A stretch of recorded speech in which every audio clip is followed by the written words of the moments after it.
علماء اور فقہا کیا کرتے ہیں. قرآن کی ایک آیت کو ہٹ کریں،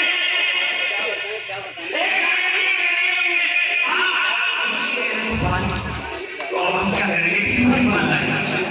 تو جواب دینے لگائیں گے کہ جب آیت لگائے تو علماء اور فقہا کی تدبیر کا راستہ نکالتے ہیں اور یہ راستہ بیچ کا نکالتے ہیں کہ ہماری عیسائیت پر بھی ہو جائے اور عیسائیت ہمارا ایمان بچ جائے، ایمان ہمارا عیسائیت پر بھی ہو جائے، ہمارا عیسائیت پر بھی ایمان ہو جائے.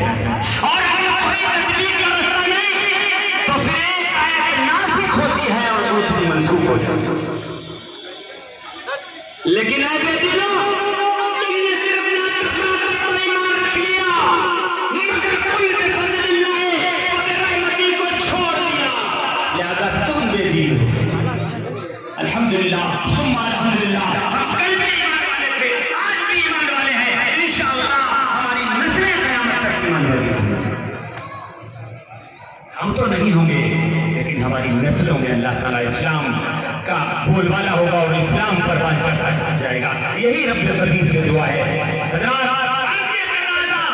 جب آیت کو ہٹ کرے، ایک آیت دوسری آیت سے ٹکرا جائے، اس وقت ہمارے علماء ہمارے فقہاء تکلیف کا بیچ کا راستہ نکالتے ہیں. جب ایک آیت میں آیا خوشی مناؤ، ایک آ رہا ہے خوشی نہ مناؤ، اب ہم کیا کریں گے؟ تو ہمارے فقہاء نے فرمایا آیت پہ تطبیق کرو، تطبیق کا راستہ نکلتا ہے. آپ دیکھیے، غور فرمائیے، خوشی دو طریقے کی ہوتی ہے. خوشی جو ہم مناتے ہیں وہ دو طریقے کی.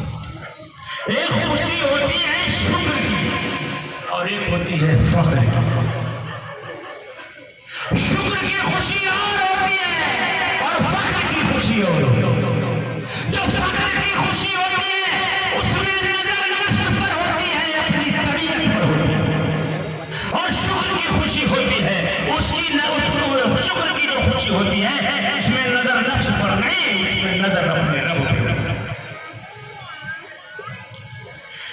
فخر کی خوشی میں غرور اور تکبر ہوتا ہے، انسان کی ذات میں ناجائز افعال کا صدور ہوتا ہے، لاو و لاب کرتا ہے. آپ دیکھتے ہیں کہ ایک خوشی وہ ہوتی ہے کسی گھر میں بچہ پیدا ہوتا ہے تو شراب نوشی ہوتی ہے، فلم بازی ہوتی ہے، لوگ شراب پیتے ہیں. یہی وہ خوشی ہے کہ جس کے بارے میں قرآن نے کہا لا تفرح فإن اللہ لا يحب الفرحین. خوشیاں نہ مناؤ اس لیے کہ اللہ خوشی منانے والے کو پسند نہیں.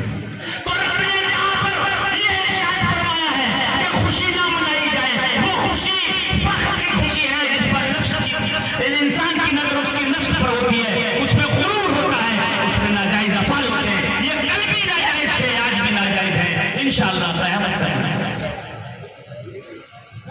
اور جہاں رب نے یہ فرمایا قل بفضل اللہ وبرحمتہ وبذلک فلیفرحوا هو خیر مما یجمعون، اللہ کے فضل اور اس کی رحمت پر خوشیاں منائی جائے یہ تمہارے جمع کیے ہوئے مال سے بہتر ہے.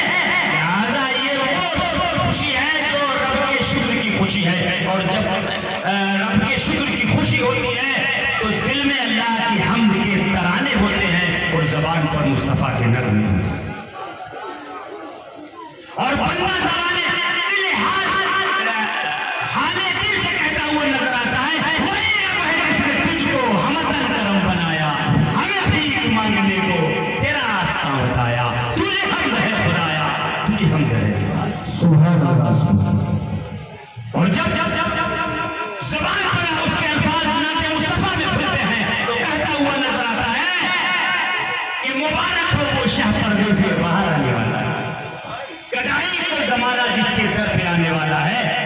مرحبا یا مصطفیٰ، مرحبا یا مصطفیٰ. یہ ترانے ہوتے ہیں. یہ خوشی کل بھی جائز تھی، آج بھی جائز ہے، انشاءاللہ قیامت کی صبح تک جائز ہے. اب میں آپ کو ایک حدیث سناتا ہوں. خوشیاں منانے کا حکم ہمیں قرآن نے دیا ہے اور ہمارے اسلاف نے اسے کیا بھی ہے. ایک اس سے ہٹ کر ایک میرے ذہن میں اس وقت بالکل من جانب اللہ یہ حدیث ڈالی گئی کہ ہم جو شب ولادت مصطفیٰ میں کھانے پینے کا یا غربا کی تیمارداری کا اہتمام و انتظام کرتے ہیں، اس کا بہت زبردست فائدہ ہے۔ اللہ کے نبی نے جب مکہ المکرمہ کو خیر آباد فرمایا اور مدینہ طیبہ کو قدم رجا فرمایا، آپ مدینہ طیبہ میں پہنچے تو لوگ جوب در جوب، یعنی بھیڑ کی بھیڑ، آپ کے متوسلین، آپ کے معتقدین اور آپ کے اصحاب جتنے بھی تھے، سب جہاں بھی تھے، کوئی یمن میں تھا، کوئی مصر میں تھا، جہاں سے سنا کہ اللہ کے نبی نے ہجرت فرمایا وہ بھی وہیں سے بھاگ اٹھے اور مدینہ طیبہ اللہ کے نبی کی صحبت میں پہنچے۔ آپ نے سب سے پہلا جو خطبہ دیا تھا، مسلمانوں غور کیجئے، ارشاد فرمایا تھا، یا ایھا الناس افشوا السلام واتقوا الطعام صلوا بالارحام صلوا باللیل والناس ینام۔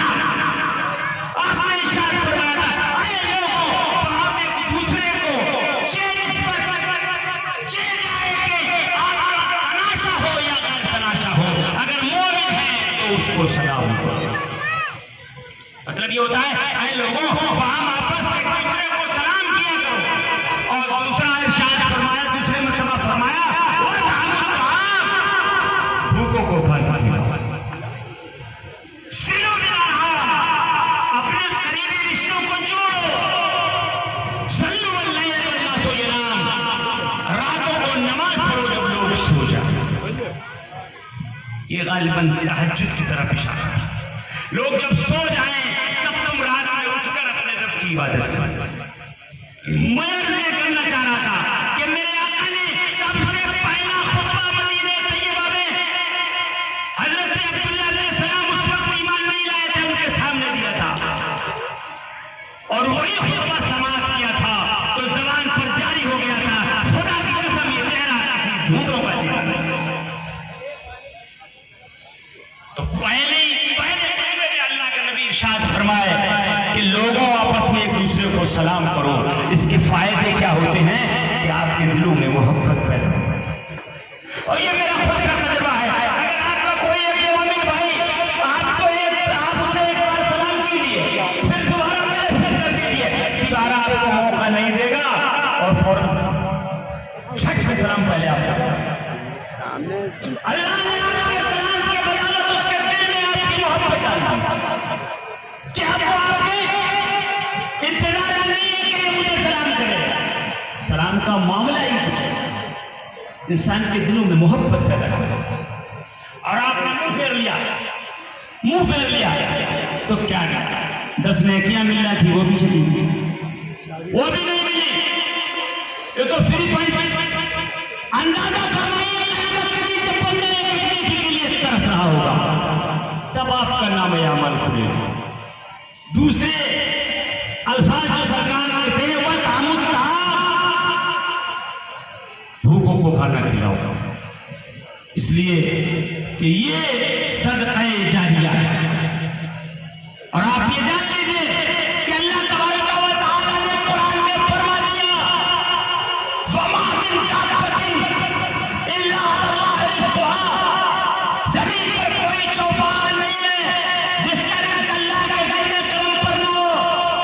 لہذا جن لوگوں کو آپ نے کھانا کھلایا ہے اس کا رزق بھی اللہ کے ذمہ کرم پر تھا، لیکن اللہ نے آپ کو ذہن پیدا کر دیا کہ تم میرے بندوں کو کھانا کھلاؤ۔ جب تم نے اس کے بندوں کو کھانا کھلایا تو تمہارے رزق میں اللہ نے بہتات فرما دیا۔ سبحان اللہ، سبحان اللہ، بہتات فرما دے گا کہ جو ذمہ کرم اللہ کے ہے، اللہ نے اپنے بندوں کے ذریعے جو کام لیا ہے تو اللہ کے ساتھ تجارت کا سودا عظیم ہے، 1 کا 70 ملتا ہے۔ آپ 1 روپیہ اگر 1000 کا لنگر کرتے ہیں تو انشاءاللہ دوسرا ربیع الاول شریف نہیں آئے گا کہ آپ کو 70,000 کا ملے۔ یہ تو 1000 کا۔ لہذا آج شب ولادت ہے، بحث کی حیثیت میں کسی پر کوئی زور نہیں دینا چاہتا کہ آپ کو 100 روپے کی حیثیت ہے تو 100 روپے کا حصہ لیجئے، 500 کی ہے تو 500 کا، 1000 کی ہے تو 1000 کا۔ اس لیے